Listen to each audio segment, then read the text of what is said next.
एक आदमी को साथ लिया, बोला कि चलो, लड़का कहीं हाथ से निकल ना जाए। लड़का है कि चिड़िया, हाथ से निकल ना जाए।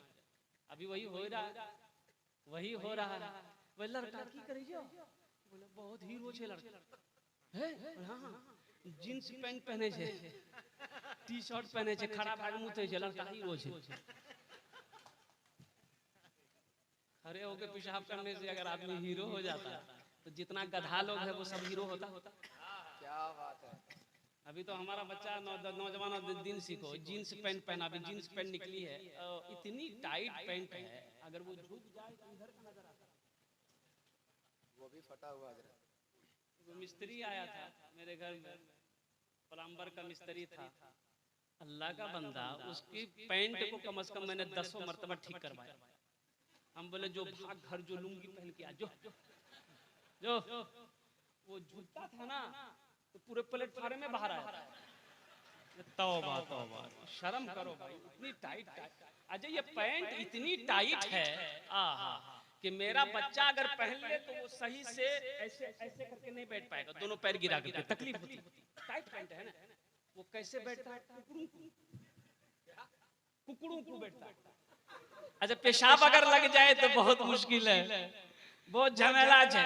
कुकड़ू को बैठता पेशाब करने के लिए। अच्छा, प्रेशर में आधा पेशाब जमीन पे जाता है, बाकी आधा रुक गया तो खड़ा होता, चेन लगाता है, आधा पेशाब पैंट में चला जाता है, जो भी झमेले में। तो हम कहते हैं कि नकल करता है हमारा बच्चा। अच्छा देखो, अभी पैंट, फटी भी पैंट भी पहन रहा लोग, फटी पैंट यहाँ चलता है।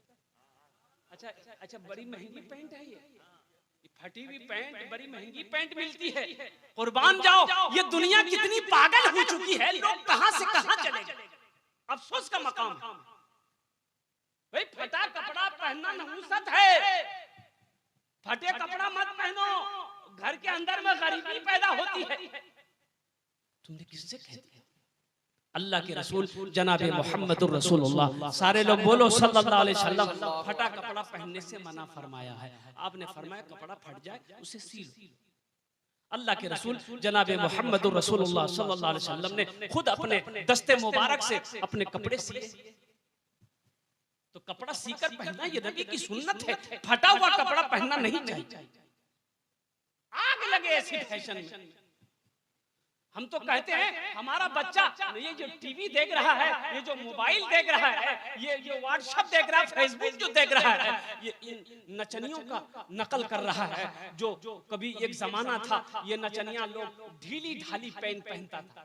पहले बड़का मोरी वाला पैंट था, अरे पहले इतना बड़का मोरी था उसमें एक आदमी घुस जाता आराम से। ये भी पहना, ये भी पहना, वैसे ही पहना। अब वो पैंट पहन के अगर रास्ता चले तो पता ये चले कि घर में झाड़ू लगाने की जरूरत नहीं है, वो पैंटे से बुहार रहा।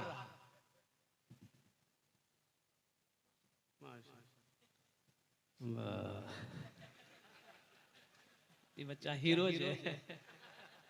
अच्छा, बाल देखिए इसका, अल्हम्दुलिल्लाह बड़ी खुश नसीब बच्चा है। ये 100 रुपए भी दिया, अब मैं इसकी क्या बुराई करूं बताइए। बोलो केरो गोमोली जाब जो पैसों दे जो बुराइयों करे जी। नहीं, अल्लाह तुम्हारी कमाई में बरकत दे बेटा। लेकिन जो बाल बनाए हो, ये जो बाल, अल्लाह के रसूल जनाब मोहम्मद रसूलुल्लाह सल्लल्लाहु अलैहि वसल्लम इरशाद फरमाते हैं कि कुर्बे क़यामत, कुर्बे क़यामत, क़यामत की निशानियों में से एक निशानी ये भी होगी कि आखिरी ज़माने में लोग अपने बालों को एक सर के एक हिस्से में बाल होगा, एक हिस्से में बाल नहीं होगा। आज देखो एक लड़का को देख, खाली पीछे में बाल, यहीं पर बाल, चारों तरफ खाली, उसको पकड़े होंगे की बोलो बाल ले, बोलो ये स्टाइल है। तो कौन स्टाइल है? बोला कटोरा कटिंग है। नऊजुबिल्लाह, वो एक कटोरा रख के छील देता है।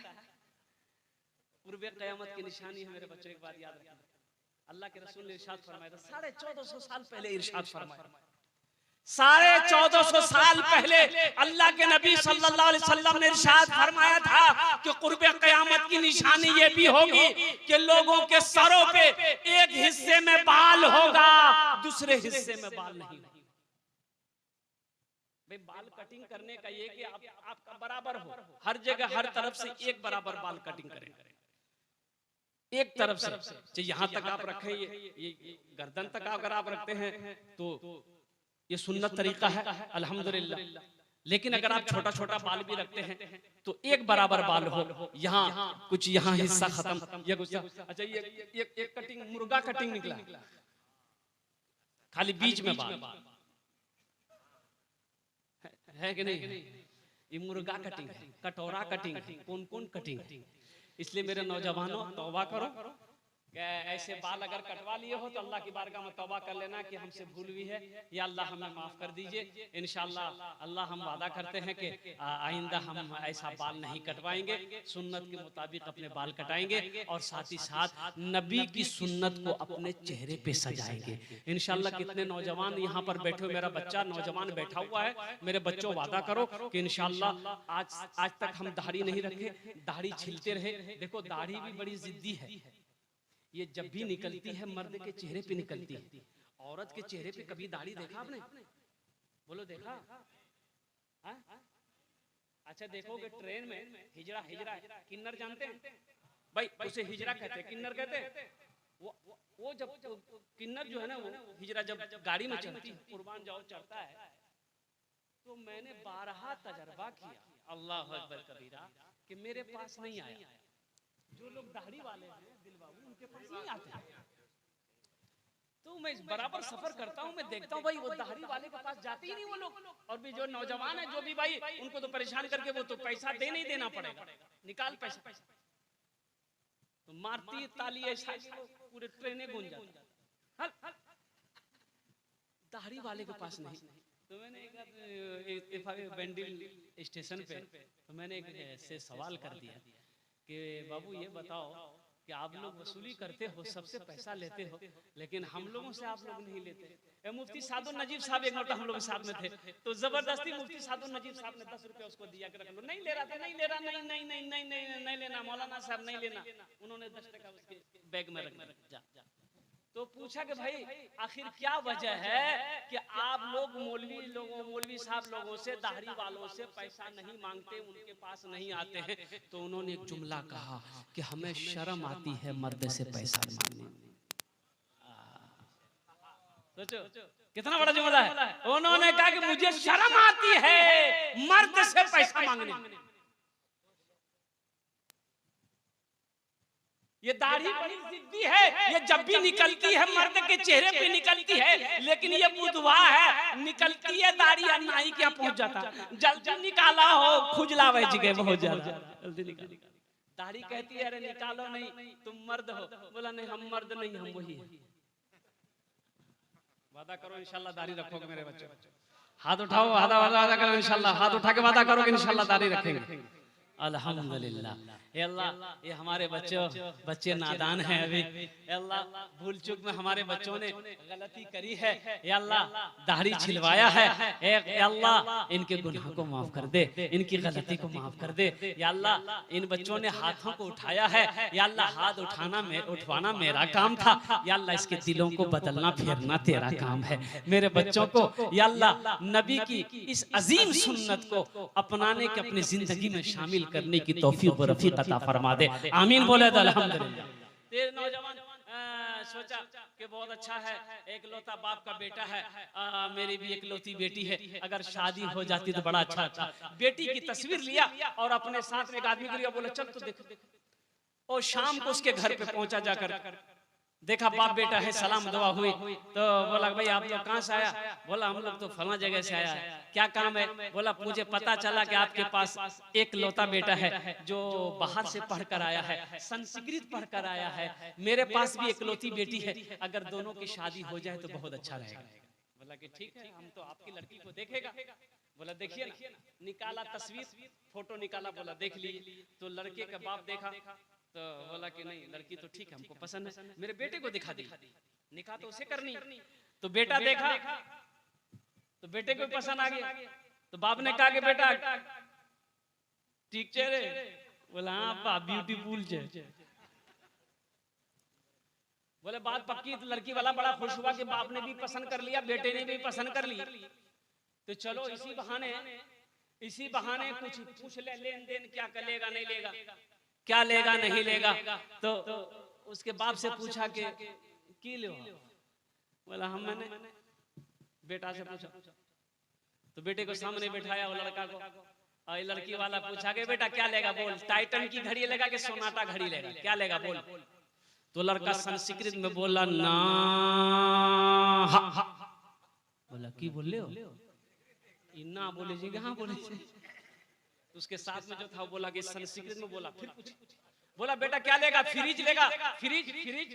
लड़का बोला ना, ये तो ना भी बोल रहा हाँ भी बोल रहा। बोला फिर पूछा बेटा क्या लेगा, वॉशिंग मशीन लेगा। लड़का बोला ना। तो लड़की वाला को गुस्सा आया, बोला खुल के बोलो क्या लेगा, बात समझ में नहीं आई, खुल के बोलो। तो लड़का बोला यामाहा, बोला बात समझे मरी, यामाहा लेगा ये लड़का। नौजवानों तौबा करो, एक बात याद रखना, किसी के दिल को दुखा कर जहेज लेना बहुत बड़ा गुनाह है। अच्छा ये शराब पीना हराम है, शराब पीना हराम है, जुआ खेलना हराम है, जिना करना हराम है, चोरी करना हराम है, उसी तरीके से मांग कर जहेज लेना भी हराम है। क्या तुम चाहते हो कि हशर के मैदान में अल्लाह के कटघरे में तुम खड़े किए जाओ, फिर मेरा अल्लाह पूछेगा ये बता लड़की वाले से 1 लाख 2 लाख रुपए 50,000 रुपए जो तुमने लिया था ये किस मत का पैसा था, कैसा पैसा था, और कुर्बान जाओ अल्लाह ताला कतरे कतरे का हिसाब लेगा, जर्रे जर्रे का हिसाब लेगा, और कुर्बान जाओ जब तक हिसाब नहीं दे दोगे हशर के मैदान से अपने कदम को हिला नहीं सकते। और एक बात नौजवानों मेरे बच्चों याद रखना, किसी के दौलत से कोई दौलत वाला नहीं बना। किसी लड़की वाले से अगर तुम 5 लाख रुपए भी ले भी लोगे ना तो हराम का पैसा रुकता नहीं है, वो जिधर से आएगा उधर से निकल जाएगा। एक बात याद रखना, किसी के दौलत पे आंख ना लगाओ, आस ना लगाओ। अगर अल्लाह ने तकदीर में तुम्हारी दौलत लिख दिया है, माल लिख दिया है, पैसा लिख दिया है, इंशाअल्लाह तुम मिट्टी को छुओगे अल्लाह उसे सोना बना देगा। अगर तुम्हारी तकदीर में दौलत नहीं है, कोई सोने का अगर तुम्हें ये पहाड़ भी दे दे तो ये सोना तुम्हारे पास नहीं रुकेगा। इसलिए हराम ग़िज़ा से अल्लाह के रसूल सल्लल्लाहु अलैहि वसल्लम इरशाद फरमाते हैं कि वो शख्स जन्नत की खुशबू तक नहीं सूंघ पाएगा जिसके रगों के अंदर में हराम का खून पल्ला। हराम में खून पल्ले वाला खून जन्नत की खुशबू तक नहीं सूंघ पाएगा। इसलिए जहेज से तौबा करो। हाँ अल्हम्दुलिल्लाह सुम्मा अल्हम्दुलिल्लाह, तुम्हें जो देखनी है वो ये देखनी है कि लड़की सोमो सलात की पाबंद है कि नहीं है। अगर लड़का देखना है तो ये देखो कि लड़का सोमो सलात का पाबंद है कि नहीं है, लड़का का बाप सोमो सलात घराना सोमो सलात का पाबंद है कि नहीं है, लड़का नमाजी है कि नहीं है, लड़की नमाजी है कि नहीं है, ये देखने वाली जो चीज ये देख। अल्लाह के रसूल सल्लल्लाहु अलैहि वसल्लम इरशाद फरमाते कि लोग 4 बातों की बुनियाद पर